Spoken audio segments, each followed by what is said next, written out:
कहानी की शुरुआत में एक रोड एक्सीडेंट दिखाया जाता है। इस एक्सीडेंट में इन्वॉल्व थी एक चाइनीज लेडी और दूसरी तरफ अमेरिकन लेडी जो कि पुलिस वाली थी। तो पुलिस वाले अमेरिकन लेडी से तो कुछ पूछ ही नहीं रहे, उल्टा चाइनीज लेडी को ही सुना रहे कि तुम आंख बंद करके गाड़ी क्यों चला रही थी। वो बेचारी समझाने की कोशिश कर रही कि उनकी आंख बंद ही रहती है, लेकिन कोई उसकी बात समझने को तैयार ही नहीं। इसी बीच डिटेक्टिव ग्राम कार से उतरकर साइड में जाता है और वहां उसने देखा कि पुलिस ने वो एरिया सील कर रखा है क्योंकि वहां पर पड़ी थी एक लाश, जिसे देखकर डिटेक्टिव ग्राम के तोता मैना सब उड़ गए। द गुड सिनेमा पेश करते हैं क्रैश। दोस्तों, ये मूवी शायद दुनिया की सबसे अंडररेटेड मूवी है।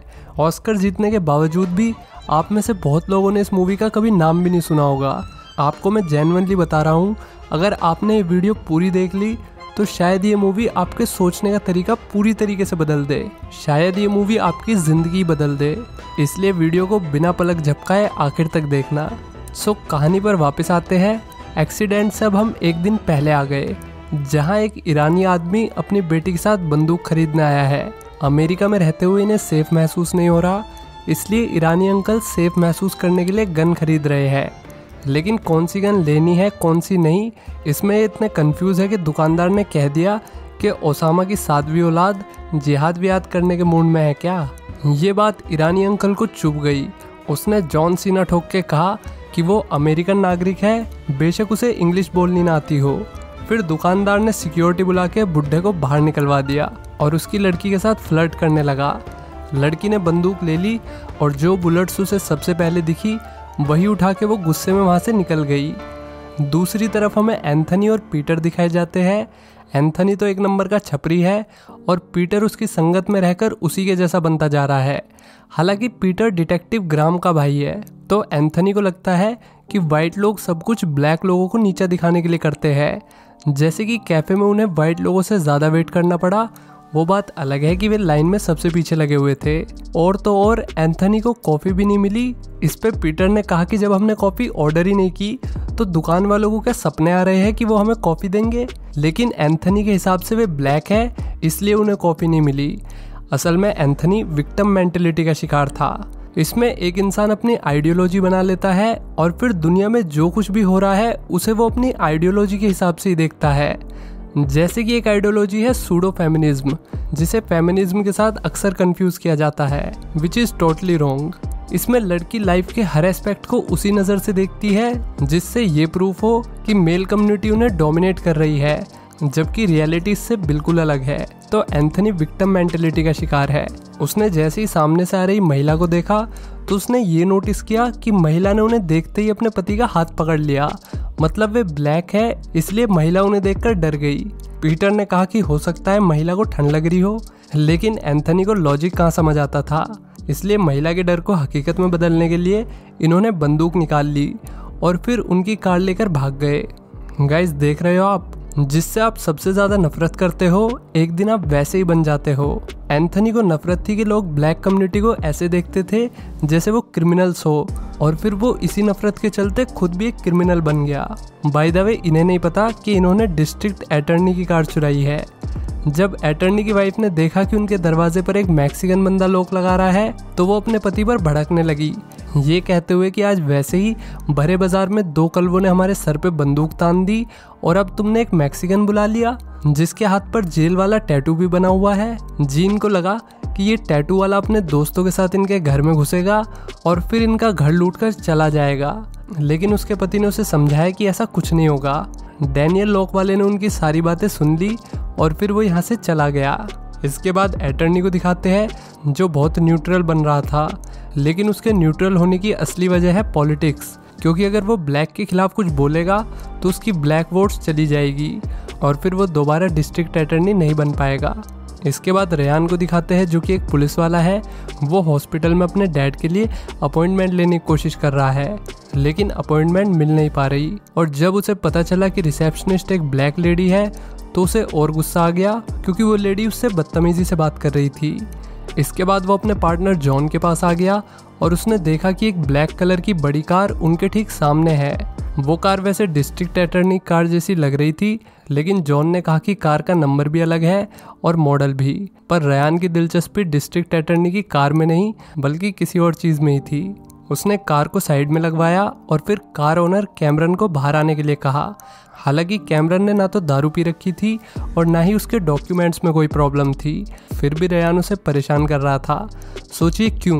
क्योंकि कैमरन एक ब्लैक है और आपको ध्यान ही होगा कि थोड़ी देर पहले रेयान को एक ब्लैक लेडी ने चमकाया था। उसका गुस्सा वो इन ब्लैक कपल्स पर निकालने लगा। कैमरन की बीवी डायना ने प्रोटेस्ट करने की कोशिश की तो रेयान ने उसे भी कार से बाहर निकलने के लिए कहा और फिर वो ज़बरदस्ती उसकी तलाशी लेने लगा। उसने तलाशी लेने के बहाने उसे अच्छे से मोलेस्ट किया और उसका पति कैमरन बेचारा देखता रहा। उसे डर था कि अगर उसने कोई हरकतबाजी की तो पुलिस वाले उसे एंटी नेशनल घोषित करके गोली न मार दे, इसलिए वो चुपचाप ये सब देखता रहा। इतनी बड़ी घटना के बाद मियाँ बीवी का रिश्ता भी अब पहले जैसा नहीं रहा। कैमरन की वाइफ डायना ने उसे बहुत सुनाया, पता नहीं क्या क्या नहीं कहा, जिसके चलते उनकी अच्छी खासी मैरिड लाइफ तबाह हो गई। इसके बाद डैनियल को दिखाते हैं जिसकी बेटी लॉरा डर के मारे बेड के नीचे सो रही थी। दरअसल डैनियल पहले जहाँ रहता था वहाँ आए दिन गोलियाँ चलती रहती थी। एक दिन तो गोली उनके घर तक आ गई, इसलिए डैनियल अपनी बीवी और बेटी को लेकर यहाँ शिफ्ट हो गया ताकि वो और उसका परिवार सेफ रहे।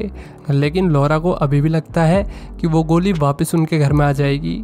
अपनी बच्ची का डर निकालने के लिए डैनियल ने उससे कहा कि कोई भी बुलेट पापा का कुछ नहीं बिगाड़ सकती, क्योंकि उनके पास एक जादुई चोगा है जिसे पहनने के बाद सिर्फ पैरासीटामोल की गोली के अलावा कोई भी गोली अंदर नहीं जा सकती। उसने वो जादुई अदृश्य चोगा निकालकर लॉरा को पहना दिया और लॉरा को अपने पापा की बात पर यकीन भी हो गया और फाइनली वो बिना डरे बेड के ऊपर सो गई। इसके बाद वापस एंथनी और पीटर को दिखाते हैं जो हवाबाजी में कार चला रहे थे। इसी हवाबाजी के चलते उन्होंने एक चाइनीज़ आदमी को ठोक दिया और वो आदमी अब इनकी कार के नीचे फंसा हुआ था। एंथनी तो उसे यूं ही छोड़कर भागना चाहता था, लेकिन पीटर ने उसे समझाया कि अगर हम इसे ऐसे ही छोड़कर चले गए तो ये मर जाएगा और फिर हमारे ऊपर चोरी के साथ साथ मर्डर का भी केस चलेगा। इसलिए उन्होंने उस आदमी को कार के नीचे से निकालने का फैसला किया। फिर जॉन को दिखाते हैं जो सीनियर पुलिस ऑफिसर से दरखास्त कर रहा था कि उसे एक नया पार्टनर चाहिए, क्योंकि जॉन एक अच्छा इंसान था और वो काले गोरों में भेद नहीं करता था। लेकिन उसके साथ ही रेयान ने कैमरन और उसकी बीवी के साथ जो किया, उसके बाद जॉन अब एक नया पार्टनर चाहता था। ये सब सुनने के बाद भी चीफ ने कहा कि ये पार्टनर बदलने के लिए वैलिड रीज़न नहीं है। ये बात चीफ जब कह रहा था जब वो खुद एक ब्लैक आदमी है। वो ऐसा इसलिए कह रहा था क्योंकि वो जानता था कि American police system highly racist है और रेसिस्ट सिस्टम में यहाँ तक पहुँचने के लिए उसे कितने पापड़ बेलने पड़े ये सिर्फ वही जानता था। इसलिए उसने जॉन को सलाह दी कि पार्टनर बदलने के लिए रेसिज्म के अलावा कोई और कारण सोचे। इधर डैनियल ईरानी अंकल के घर पे लॉक सही करने आया होता है। उसने अंकल को बताया कि लॉक सही नहीं हो सकता, इसलिए उसने लॉक को रिप्लेस कर दिया है और मेन दिक्कत लॉक में नहीं बल्कि उनके दरवाजे में है। ये बात ईरानी अंकल को कुछ समझ में नहीं आई। उन्हें लगा कि डैनियल उन्हें ठगने की कोशिश कर रहा है, इसलिए वो डैनियल पर चिल्लाने लगे। डैनियल ने भी उन्हें साफ साफ शब्दों में समझाया कि उन्हें लॉक नहीं बल्कि दरवाज़ा बदलना पड़ेगा, लेकिन अंकल यही बोलते रहे कि तुम बस लॉक ठीक कर दो। डैनियल ने अपना बिल फाड़ दिया और कहा कि मुझे तुमसे पैसे भी नहीं चाहिए। ये कहकर वो जाने लगा और अंकल फिर भी उस पर चिल्लाते रहे कि लॉक क्या तेरा बाप ठीक करेगा। ईरानी अंकल को लैंग्वेज गैप की वजह से बहुत सी बातें समझ में नहीं आती थी, लेकिन वो समझना भी नहीं चाहते थे कि उन्हें बहुत सी बातें समझ में नहीं आती। इधर रेयान के पापा को दिखाते हैं जो अपनी बीमारी की वजह से बेहद परेशान थे और रेयान भी अपने पापा को इस हालत में देखकर बेहद दुखी था। इसी बीच ईरानी अंकल ने देखा कि उनकी दुकान को लुटेरों ने पूरी तरह से बर्बाद कर दिया है। ऐसा इसलिए हुआ क्योंकि उन्होंने डैनियल की सलाह नहीं मानी और लुटेरे आसानी से उनकी दुकान में घुस गए। सुबह सुबह एंथनी और पीटर को भी दिखाते हैं जो पैदल चल रहे थे। पीटर ने बस पकड़ने के लिए कहा, लेकिन एंथनी ने मना कर दिया क्योंकि उसे लगता है कि बस वालों ने बड़े बड़े शीशे इसलिए लगवा रखे हैं ताकि वो अंदर से ब्लैक लोगों को देखकर उनका मजाक बना सके। विक्टिम मेंटलिटी का लेवल देख रहे हो? ये तो लिटरली उड़ता हुआ तीर अपने अंदर लेने वाली बात है। अब रेयान अपने पापा का नंबर लगवाने हॉस्पिटल आ गया। दरअसल रेयान के पापा को यूरिनरी ट्रैक्ट इन्फेक्शन था, ऐसा यहाँ के डॉक्टर ने बताया, लेकिन इस इन्फेक्शन की दवाई खाने के बावजूद भी उन्हें आराम नहीं लग रहा होता, इसलिए रेयान फिर से डॉक्टर को दिखाना चाहता था। लेकिन यहाँ अपॉइंटमेंट मिलना इतना आसान नहीं, क्योंकि पहले से ही बहुत लोग अपॉइंटमेंट के लिए वेट कर रहे थे। रेयान को ब्लैक लेडी पर गुस्सा आ गया। उसने कहा कि तुम्हें देखकर मेरे दिमाग में सिर्फ एक ही बात चल रही है, तुम्हारी जगह 5-6 क्वालिफाइड वाइट लोग भी यहाँ हो सकते थे जो अपना काम शायद ढंग से करना जानते हो। लेडी को ये सुनकर गुस्सा आ गया और उसने रेयान को जाने के लिए कहा। जब रेयान नहीं डिगा तो लेडी सिक्योरिटी बुलाने लगी। तब रेयान ने असली बात बताई। उसने बताया कि बेशक तुम मुझसे नफरत करो, लेकिन मेरे पिता ये सब डिजर्व नहीं करते। उसने बताया कि उसके पिता पूरी ज़िंदगी एक सफाई कर्मचारी बन के रहे और फिर पैसा जोड़ के उन्होंने एक कंपनी शुरू की जिसमें उन्होंने 23 लोग रखे थे, सबके सब ब्लैक, और उन्होंने सबको इक्वल तनख्वाह भी दी। और फिर एमसीडी वालों ने डिसाइड किया कि अल्पसंख्यकों की कंपनी को कॉन्ट्रैक्ट दिया जाए, जिससे रेयान के पिता एक ही रात में बर्बाद हो गए। उनका बिजनेस, उनका घर, उनकी बीवी सब उनसे छिन गए। बीवी तो खैर खुद ही गई थी, बाकी सब उनसे छीन लिया गया। यही कारण था कि रेयान अल्पसंख्यक या ब्लैक लोगों से इतनी नफरत करता था।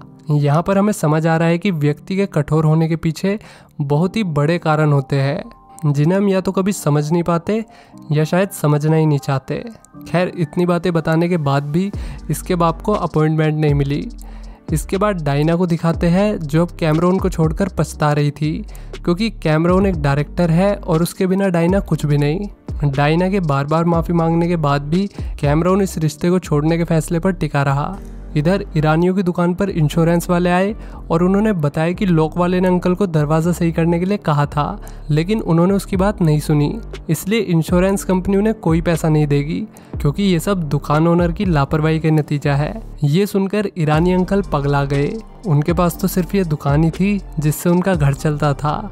इसके बाद रेयान को दिखाते हैं, जो ड्यूटी पर था। हाईवे पर एक कार एक्सीडेंट हुआ था। वो उस कार की तरफ भागा। उसमें एक लड़की फंसी हुई थी और वो लड़की और कोई नहीं बल्कि डायना ही थी, जिसे रेयान ने मोलेस्ट किया था। कार में से पेट्रोल लीक हो रहा था और सामने आग भी लगी हुई थी। किसी भी वक्त आग इन तक पहुंच सकती थी, इसलिए रेयान ने डायना को निकालने की कोशिश की, लेकिन डायना ने जैसे ही देखा कि ये रेयान है तो वो रोने लगी और चिल्लाने लगी। उसने चिल्लाते हुए रेयान को उसके हाथ उससे दूर रखने के लिए कहा।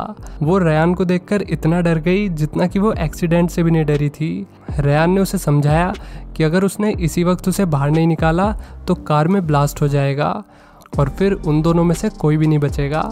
फिर रेयान ने उसे छूने से पहले उसकी परमिशन ली और इसी बीच आग फैल गई। आग गाड़ी तक पहुंच गई, जिसके चलते बाकी पुलिस वालों ने रेयान को बाहर खींच लिया और डायना को अंदर ही मरने के लिए छोड़ दिया।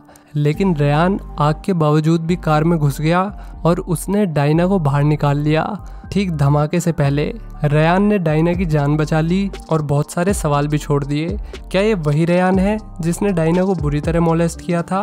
और क्या ये वही डायना है जो रेयान से नफरत करती थी? क्या एक इंसान सिर्फ एक ही इंसान होता है या एक इंसान में कई सारे इंसान होते हैं? इस पर्टिकुलर घटना ने अपने पीछे ये सारे सवाल छोड़ दिए, जिनके जवाब आप अपनी समझ से कमेंट सेक्शन में दे सकते हो।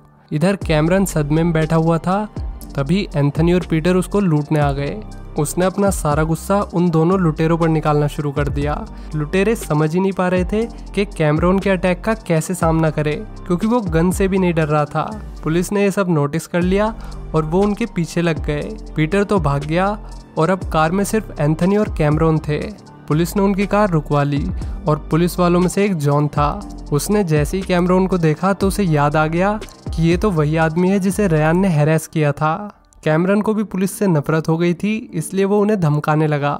अगर वो 5 मिनट और ऐसे करता तो शायद कोई सा पुलिस वाला उसे शूट कर देता, लेकिन जॉन ने अपने साथियों को समझाया कि टेंशन लेने की बात नहीं है। उसने कैमरॉन की जान बचाने के लिए ये तक कह दिया कि वो मेरा दोस्त है, और फिर उसने कैमरॉन को समझाया कि वो फालतू में मरना क्यों चाहता है। कैमरॉन को भी लगा कि ऐसे भी पुलिस वाले होते हैं जो भेदभाव करने की बजाय उसी के बारे में सोच रहा है, इसलिए उसने जॉन की बात सुनी और मामला ठंडा हो गया। एंथनी ने भी ये नोटिस किया कि कैमरन ने पुलिस को उसके बारे में कुछ नहीं बताया और इसी वजह से वो भी बच गया। दूसरी तरफ ईरानी अंकल वही गन लेके जो उन्होंने शुरू में खरीदी थी, उसी गन के साथ वो डैनियल के घर पहुंच गया। उसे लग रहा था कि डैनियल ने उसकी दुकान में चोरी करवाई है। उसने फिर डैनियल को गन पॉइंट पर ले लिया। जब डैनियल की बेटी ने देखा कि उसके डैड खतरे में है तो वो बाहर भागी और अपने डैड को बचाने के लिए बंदूक के सामने आ गई। गोली चलने के बावजूद भी लड़की जिंदा बच गई और फिर बच्ची ने अपने डैड से कहा कि उनका जादुई चोगा सच में कमाल का है। ईरानी अंकल वहीं पागलों की तरह खड़ा रहा, उसे समझ नहीं आ रहा था कि उसने क्या कर दिया। फिर रात में पीटर ने लिफ्ट मांगी और उसे लिफ्ट दी भी जॉन ने, क्योंकि जॉन काले गोरों में भेद नहीं करता था। लेकिन पीटर की हरकतें देखकर उसे लग रहा था कि वो एक क्रिमिनल है। पीटर जॉन के डैशबोर्ड पर लगी जीसस की मूर्ति देखकर हंसने लगा, जिस पे जॉन ने उससे पूछा कि इसमें हंसने वाली क्या बात है। पीटर ने उसे समझाया भी कि वो उस पे नहीं हंस रहा, लेकिन जॉन को उसके हंसने की वजह जाननी थी। फिर पीटर ने अपनी जेब की तरफ हाथ बढ़ाया तो जॉन को लगा कि उस पे हमला होने वाला है, इसलिए उसने पीटर से पहले बंदूक निकालकर उसे शूट कर दिया। लेकिन पीटर तो सिर्फ अपनी जेब से जीसस की मूर्ति निकाल रहा था। वो मूर्ति देखकर इसलिए हंस रहा था क्योंकि वो भी हमेशा ऐसी मूर्ति अपने पास रखता था। ये देखकर जॉन को लगा कि ये उससे क्या हो गया। जॉन कितना ही सेक्युलर बनता हो, लेकिन कहीं ना कहीं उसके मन में ये बात थी कि ब्लैक लोग क्रिमिनल्स होते हैं। मन की यही बात आज बाहर आ गई, जिसके चलते पीटर मारा गया। यहाँ से हमें पहला सीन दिखाया जाता है जब डिटेक्टिव ग्राम ने रोड के साइड में बॉडी देखी थी। वो बॉडी और किसी की नहीं बल्कि पीटर की, या कहो उसके छोटे भाई की थी। इधर एंथनी बस में ट्रैवल कर रहा था। उसने देखा कि सब लोग बड़ी शांति से बस में सफ़र कर रहे हैं। उसे ये एहसास हुआ कि वो जो सोचता था वो कितना गलत था, और ये एहसास उसे तभी हुआ जब उसने अपनी सोच के खिलाफ जाके बस में कदम रखा। उसे फिर अचानक रोड पे खड़ी एक वैन दिखी और वो जाके उसमें बैठ गया, जो कि पहले से खुली हुई थी। दूसरी तरफ उस चाइनीज औरत को दिखाते हैं जिससे शुरू में एक्सीडेंट हो गया था। असल में वो बहुत जल्दी में थी क्योंकि उसके पति को 2 सरफिरों ने कार के नीचे रगड़ दिया था। हाँ, पीटर और एंथनी ने जिसे कार के नीचे रगड़ा था वो इसी चाइनीज औरत का पति है। ये चाइनीज औरत शुरू में सड़क पर ऐसे ही नहीं लड़ रही थी, बल्कि उसकी बेचैनी और गुस्से के पीछे भी एक बड़ा कारण था, उसका बिलव्ड पति जो जिंदगी और मौत से लड़ रहा होता है। इधर एंथनी वो वैन बेचने आ गया, लेकिन जब उन्होंने वैन को खोला तो उसमें बहुत सी थाई लड़कियां और बच्चे थे। गैंग वाले एंथनी को इन लोगों के बदले अच्छे पैसे देने के लिए तैयार थे, लेकिन एंथनी ने मना कर दिया। इधर ईरानी अंकल को दिखाते हैं जो खुश थे क्योंकि उन्होंने आज एक परी देखी। वो बच्ची जो परी के रूप में आई थी, अपने पापा को बचाने नहीं बल्कि ईरानी अंकल को बचाने। अगर वो परी ना आती तो शायद ईरानी ने कुछ ऐसा कर दिया होता जिसके बाद वो पूरी जिंदगी खुद को माफ नहीं कर पाता। अंकल को लग रहा था कि बच्ची कोई परी थी, इसलिए उसे गोली नहीं लगी, लेकिन सच्चाई तो ये थी कि अंकल की लड़की ने दुकान से खाली गोलियां ली थी, जिन्हें ब्लैंक्स बोलते हैं। ये गोलियां सिर्फ आवाज करती है और कुछ नहीं। इधर कैमरॉन को दिखाते हैं जो अब अच्छा महसूस कर रहा था। जो उसकी समाज और पुलिस को लेकर सोच बन गई थी वो जॉन की वजह से टूट गई, और फाइनली उसने फैसला किया कि वो अपने आप को अब और सजा नहीं देगा। इधर एंथनी भी लड़कियों और बच्चों को मार्केट में ले आया और उसने सभी को आज़ाद कर दिया और खाना भी खिलाया। ऐसा करके उसे बहुत अच्छा लग रहा था। और इसके बाद फिर किसी कार का एक्सीडेंट हो गया और फिर से लोग आपस में लड़ने लगे, बिना ये जाने कि अगले इंसान की ज़िंदगी में आखिर क्या चल रहा है। और यहीं पर ये मूवी ख़त्म हो जाती है। दोस्तों, अगर आपने इस मूवी के मैसेज को समझ लिया तो आप समझ जाएंगे कि इंसान को कैसे समझते हैं। आखिर कोई इस तरह का व्यक्ति है तो वो इस तरीके का व्यक्ति क्यों है, ये बात भी आपको पता चल जाएगी। जैसे रयान का कैरेक्टर दिखाया गया जो कि ब्लैक लोगों से नफरत करता था। आपको नहीं लगता कि उसके पास नफरत करने की काफ़ी मजबूत वजह थी? लेकिन उस सब के बावजूद भी उसके अंदर एक और इंसान था जिसने एक ब्लैक लड़की को बचाया, वो भी अपनी जान पर खेलकर। तो क्या किसी को भी अच्छे इंसान या बुरे इंसान का टैग देना सही है? क्या एक इंसान एक ही होता है या एक इंसान में कई इंसान होते हैं? क्या आप सिर्फ आप हो या फिर आप में भी कई इंसान हैं? इस बात पर विचार करना, और हम मिलते हैं कल रात एक नई वीडियो के साथ। कई दिनों से वीडियो नहीं आई तो उसकी पूर्ति भी करनी पड़ेगी, और शाउट आउट कल की वीडियो में मिलेंगे क्योंकि आज वीडियो ज़्यादा लंबी हो गई। सो मिलते हैं नेक्स्ट वीडियो में। Till then take care, bye bye.